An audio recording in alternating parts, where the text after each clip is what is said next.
Assalamualaikum warahmatullahi wabarakatuh. Waalaikumsalam warahmatullahi wabarakatuh. Selamat pagi anak-anak. Selamat pagi, Bu. Gimana kabarnya? Sehat? Alhamdulillah. Alhamdulillah. Oke anak-anak, sebelumnya ibu mau memperkenalkan diri dulu ya. Perkenalkan, nama saya Lil Khalifatul dari Tegal. Usianya berapa, Bu? Usia baru mau 22 tahun. Terus apa lagi? Statusnya apa, Bu? Statusnya masih sendiri.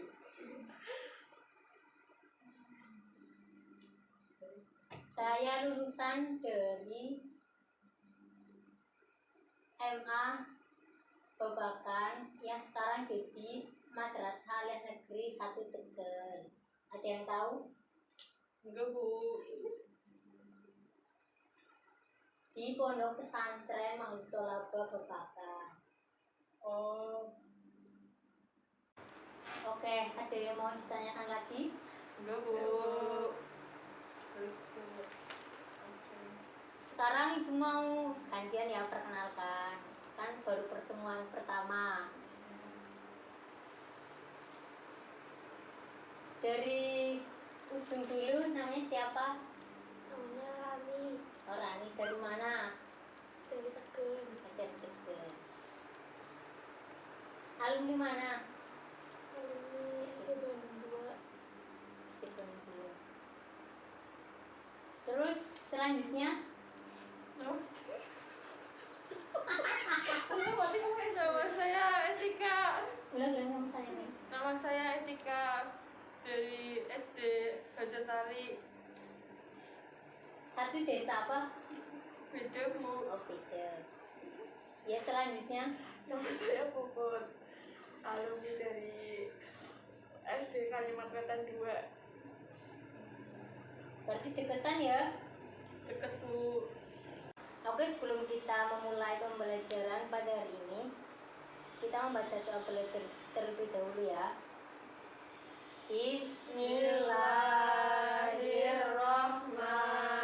Bismillahirrahmanirrahim.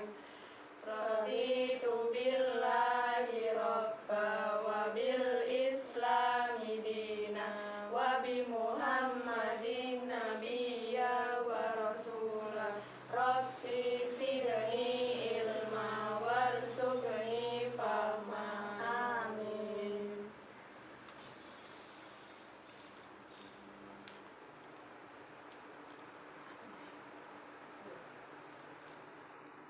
Sebelumnya ibu mau absen dulu ya nak. Apakah ada yang nggak berangkat? Baju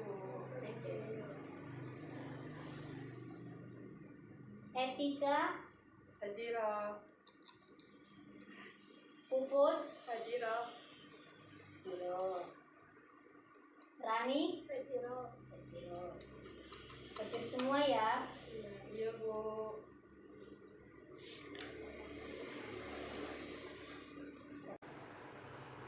Baik, saya akan mulai pembelajaran hari ini yang akan menjelaskan mengenai tema memahami dasar dan tujuan akidah Islam. Ada yang tahu? Belum. Dalam mata pembelajaran akidah akhlak, dalam tema ini saya akan menjelaskan tentang topik pengertian dasar-dasar akidah Islam, dan kita akan bahas mengenai apa sih pengertian dari akidah itu. Ada yang tahu akidah? Belum. Kemudian dasar-dasarnya akidah Islam itu dari mana saja dan contohnya apa saja, nanti kita akan bahas.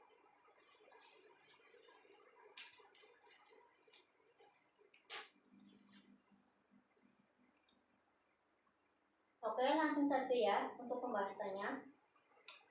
Pembahasan pertama yakni jelas kita akan membahas pengertian akidah itu sendiri dari segi bahasa, dari segi istilahnya, kemudian dari pendapat ulama.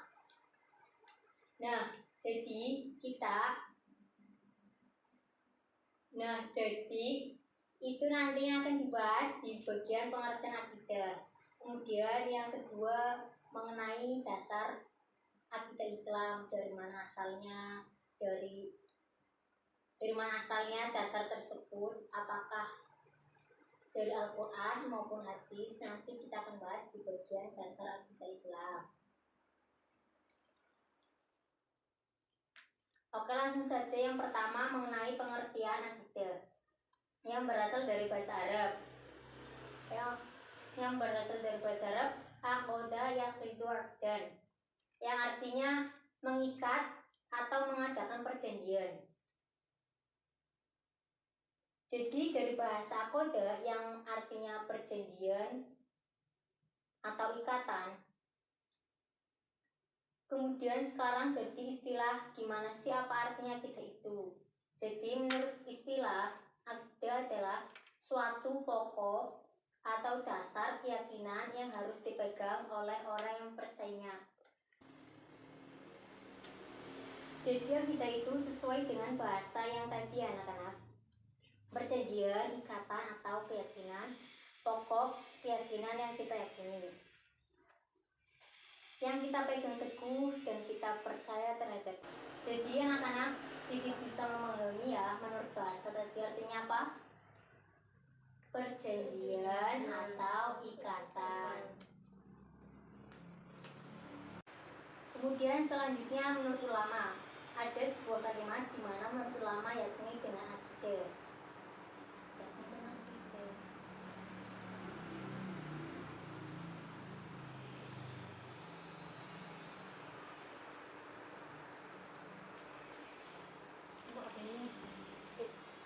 Ini HP-nya kapan ora?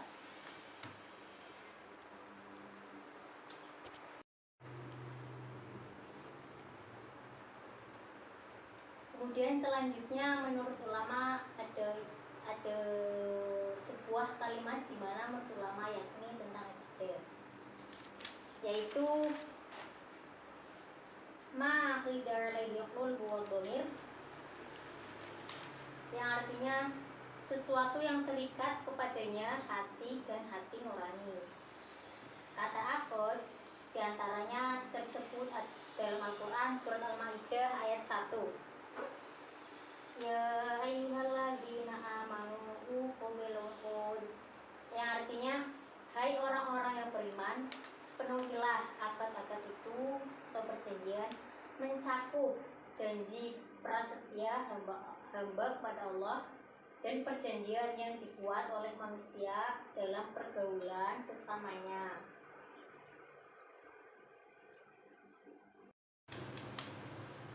Oke, kemudian dasar-dasar akidah Islam itu dari mana saja? Ada dua kunci, yaitu Al-Quran dan hadis. Tahu ya Al-Quran dan hadis? Jadi dari dua dasar inilah yang kemudian dinamakan sebagai tauqifi, di mana tidak dapat ditetapkan kecuali dikaul syar'i dari Al-Quran maupun hadis. Jadi Al-Quran sendiri itu firman Allah yang diwahyukan kepada Nabi Muhammad SAW dengan perantara malaikat Jibril. Manusia yang telah mengikuti petunjuk-petunjuk Al-Quran berarti telah memiliki akidah yang benar, dan sebaliknya manusia yang tidak mengikuti petunjuk-petunjuk Al-Quran berarti tidak mempunyai akidah yang benar.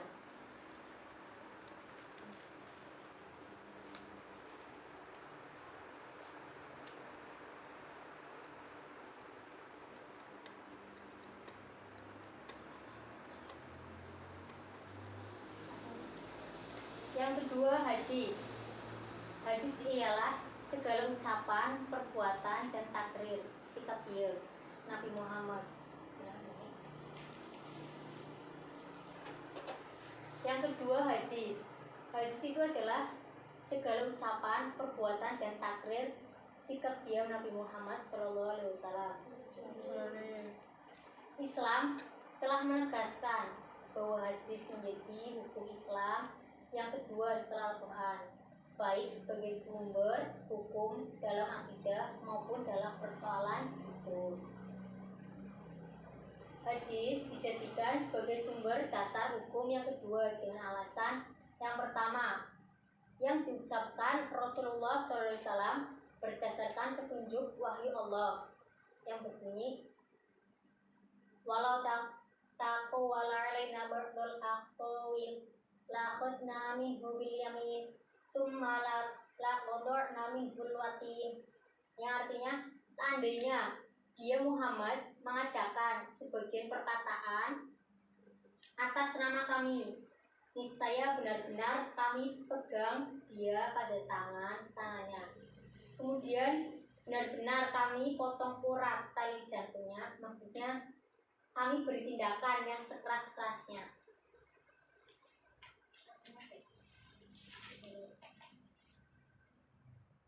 Jadi dengan adanya ayat tersebut, manusia diharapkan untuk mempercayai dengan sepenuh hati bahwa apa-apa yang diucapkan oleh Rasulullah SAW benar-benar dari Allah Subhanahu Wa Taala.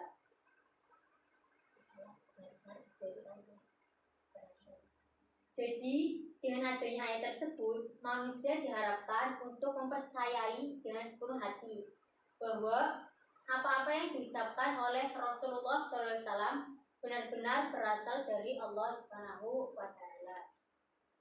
Yang kedua, Allah telah memberikan petunjuk kepada manusia agar mengikuti kebenaran yang disampaikan Rasulullah. Sebab apa? Yang disampaikan Rasulullah kepada manusia adalah petunjuk hidup dari Allah, termasuk akidah Islam. Oleh sebab itu, setiap orang yang beriman kepada Rasulullah wajib mengikuti akidah yang diajarkan Rasulullah. Sebagaimana firman Allah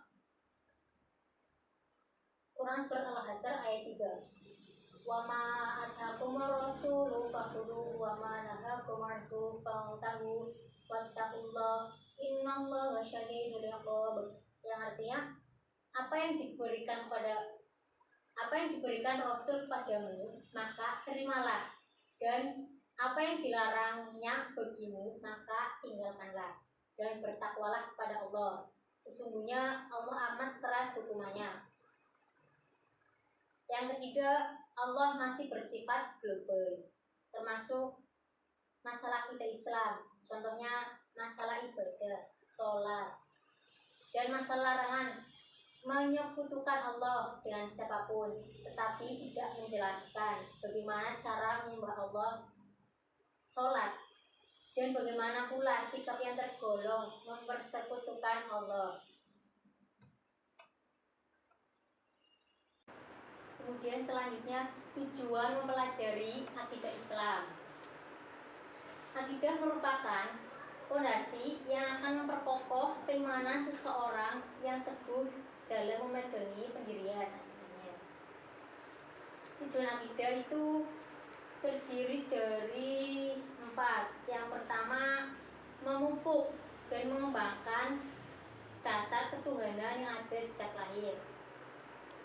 Yang kedua, untuk mengetahui petunjuk hidup yang benar dan dapat membedakan mana yang benar dan mana yang salah. Itu ada di surat Al-Baqarah ayat 185. Yang ketiga, memelihara manusia dari kemusyrikan, baik syirik khafi tersembunyi atau jeli terang-terangan. Yang keempat, menghindari diri dari pengaruh akal pikiran yang menyesatkan.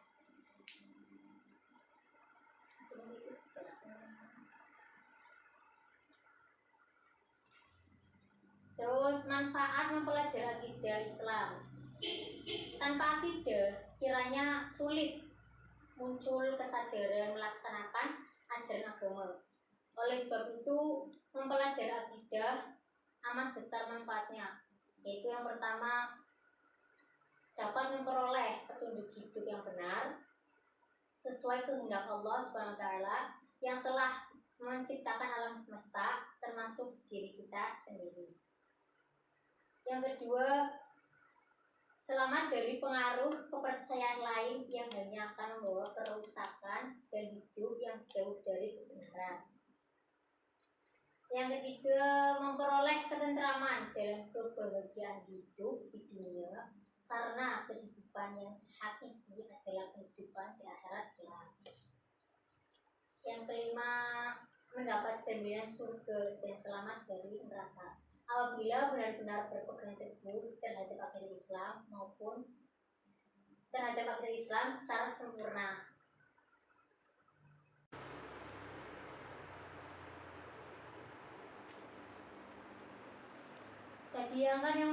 Tadi yang pertama kan memahami, menjelaskan dasar dan tujuan akidah. Dan selanjutnya kita akan bahas lagi hubungan iman, Islam, dan ihsan. Iman, Islam, dan ihsan mempunyai hubungan yang erat. Untuk itu perlu mengetahui terlebih dahulu pengertian ketiga hal tersebut. Yang pertama, iman. Ada yang tahu iman? Enggak. Ada yang tahu iman? Percaya. Ya, percaya. Iman berasal dari bahasa Arab yang artinya percaya. Amana yu'minu imanan. Sedangkan menurut istilah al-imanu huwa tasdiqu bil qalbi wa iqraru bil lisan wa amalu bil arkan. Yang artinya iman ialah membenarkan dalam hati, mengucapkan dengan lisan, dan berbuat dengan anggota badan atau beramal. Oke, kita lanjut. Yang kedua, yang pertama kan tadi menjelaskan dasar dan tujuan akidah Islam. Dan ini yang kedua, pertama ya, hubungan iman, Islam, dan ihsan. Iman, Islam, dan ihsan mempunyai hubungan yang erat. Untuk itu perlu mengetahui terlebih dahulu pengertian ketiga tersebut. Yang pertama, iman. Ada yang pernah dengar kata iman? Apa? Percaya. Ya, percaya. Iman berasal dari bahasa Arab yang artinya percaya. Amana yu'minu imanan. Sedangkan menurut istilah al-imanu huwa tasdiqu bil qalbi wa iqraru bil lisan wa amalu bil arkan. Yang artinya iman ialah membenarkan dalam hati, mengucapkan dengan lisan, dan berbuat dengan anggota badan atau beramal. Pengertian iman terungkap dalam percakapan antar Rasulullah dan malaikat Jibril. Yang berbunyi, Jibril bertanya, apakah iman itu? Belum menjawab, yaitu mengimani pada Allah, malaikat-malaikatnya, kitab-kitabnya, rasul-rasulnya, hari akhir, qada dan qadar Allah yang baik dan yang buruk.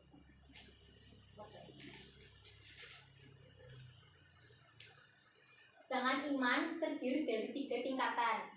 Yang pertama, tingkatan mengenal. Yang kedua, tingkatan kesadaran. Yang ketiga, tingkatan hakul yakin. Tingkatan mengenal, yakni seseorang baru mengenal sesuatu yang baru yang diimani.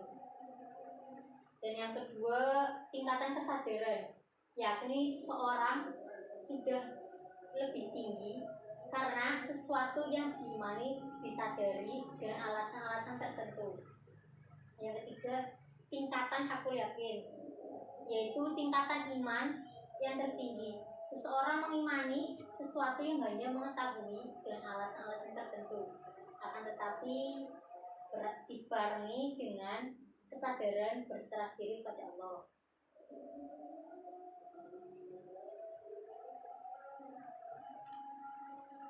Dan yang kedua, Islam.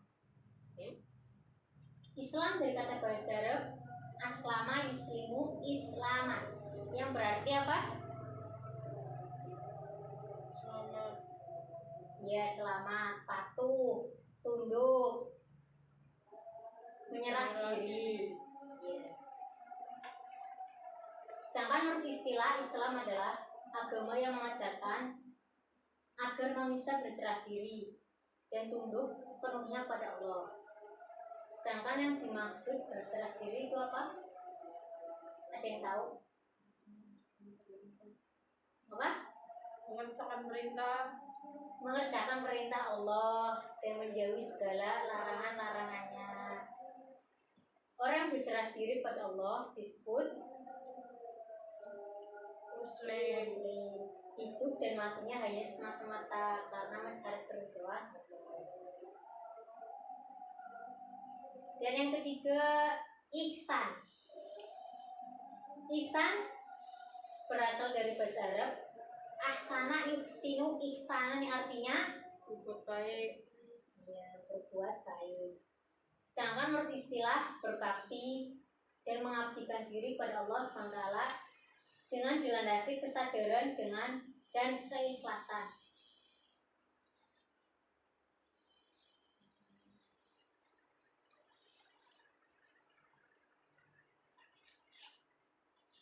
Dan contoh keikhlasan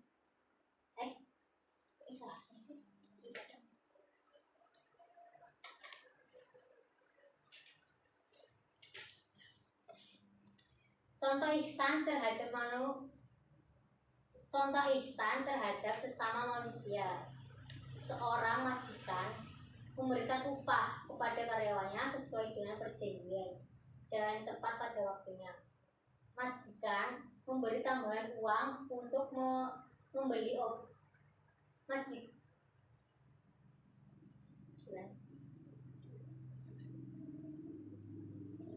Contoh dari ihsan terhadap sesama manusia. Seorang majikan memberi upah kepada karyawannya sesuai dengan perjanjian dan tepat pada waktunya. Majikan memberi tambahan uang untuk membeli obat bagi anak karyawan yang sedang sakit. Pemberian tambahan untuk memberi obat tersebut tergolong perbuatan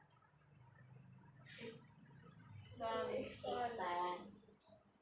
Selain ihsan ada 4. Yang pertama, ihsan pada Allah, yaitu menjalankan perintahnya dan menjauhi segala larangannya. Yang kedua, ihsan terhadap diri sendiri, mengerjakan sesuatu yang datang kebaikan bagi diri sendiri dan menghindari segala perbuatan yang mendatangkan kerugian kepada diri sendiri. Yang ketiga, ihsan terhadap sesama manusia, yaitu berbuat baik kepada saudara keturunan, saudara karena tetangga ataupun seagama.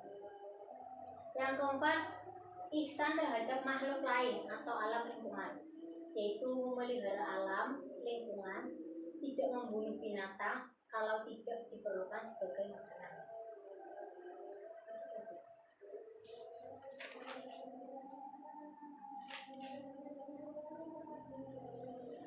Dan apa sih hubungan dan perbedaan antara iman, Islam, dan ihsan? Ada yang tahu?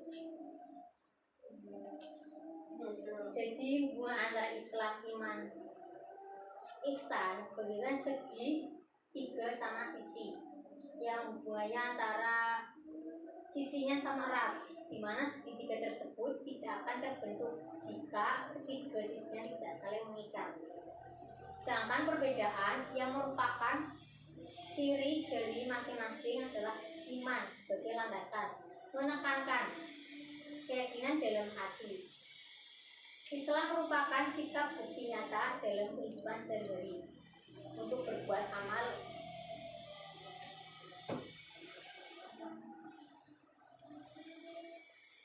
Sedangkan perbedaan yang merupakan ciri dari masing-masing adalah iman sebagai landasan menekankan keyakinan dalam hati.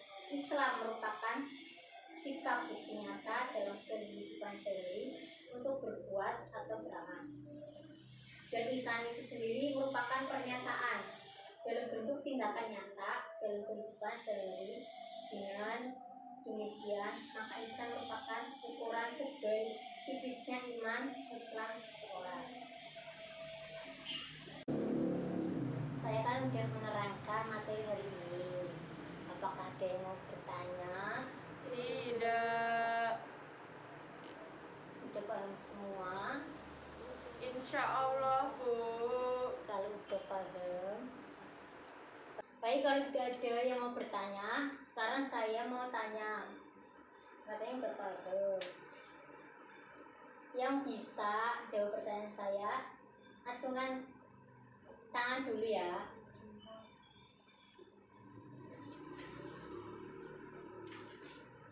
Salah satu tujuan pokok mempelajari Islam.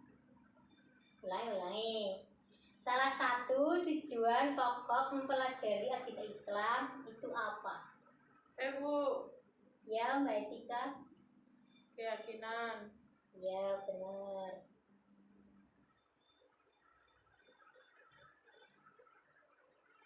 Yang kedua, cepet-cepetan ya. Iya. Pengertian iman menurut bahasa. Saya, Bu. Ya. Percaya. Ya, betul, percaya. Tinggal satu ya yang belum.